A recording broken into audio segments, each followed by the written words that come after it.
அனைவருக்கும் வணக்கம். நமக்கு இன்னைக்கு பூர்ணச்சந்திரன் பிறந்தநாளுக்காக வந்திருக்காங்க இல்லைங்களா, அவங்களோட ஒய்ஃப் ஒர்க் பண்ணுறாங்க. ஆமாம், அவங்களோட ஓனர் வந்து ஸ்ரீ ஐயப்பா ஆட்டோஸ் அப்படின்னு நடத்திட்டு வராங்க கவுந்தப்பாடி.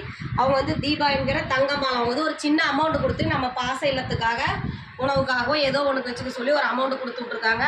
அவர்கள் குடும்பம், தொழில், வாழ்க்கையில் அனைத்து நலனும் பெற்று வாழ நமது பாச மரக்கட்டளை பாச முதியோர்லம் சார்பாக வாழ்த்தி இறைவன்கிட்ட ஒரு பிரார்த்தனை வச்சுக்கலாம்.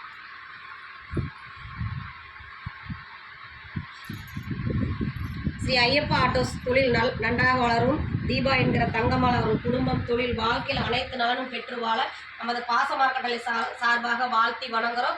உதவி புரிந்த அவங்களுக்கு நன்றிகளையும் வாழ்த்துக்களையும் தெரிவிச்சுக்கிறோம். இந்த நேரத்தில் அவங்களுக்கு எங்கள் பெரியவங்க சார்பாக ஒரு கோரிக்கை வைக்க போகிறேன்னு கேட்டிங்கன்னா, இது நாமக்கல் மாவட்டம் குமாரபாளையத்தில் அமைஞ்சிருக்கிற பாச மரக்கட்டளை பாசம் முதியோர் இல்லம் நடத்திட்டு இருக்கோம். இங்கே 35 நபருக்கு மேற்பட்டவங்க இருக்காங்க.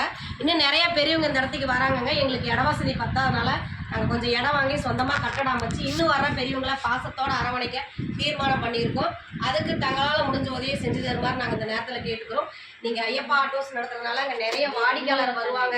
நீங்கள் வந்து இந்த மாதிரி ஒரு முதியோர் இல்லம் இருக்குது, அதுக்கு இந்த மாதிரி ஒரு உதவி கேட்குறாங்க, அதுக்கு நம்மளால் முடிஞ்ச உதவி செஞ்சுதலான்னு சொல்லி நீங்களும் எங்கள் முதியோர் இல்லத்தை வெளியே கொண்டு சென்று எங்களுக்கு கூடிய விரைவில் ஒரு சொந்த கட்டடம் அமையறதுக்கு உங்களால் முடிஞ்ச உதவியை செஞ்சு தருமாறு இந்த நேரத்தில் நாங்கள் கேட்டுக்கிறோம். நீங்கள் வர முடியலைனாலும் அவங்கக்கிட்ட அமௌண்ட்டை கொடுத்து எங்களுக்கு இந்த உதவி புரிந்த உங்களுக்கு மீண்டும் ஒரு முறை நன்றிகளையும் வாழ்த்துக்களையும் தெரிவிச்சுக்கிறோம். வாழ்க வளத்துடன்.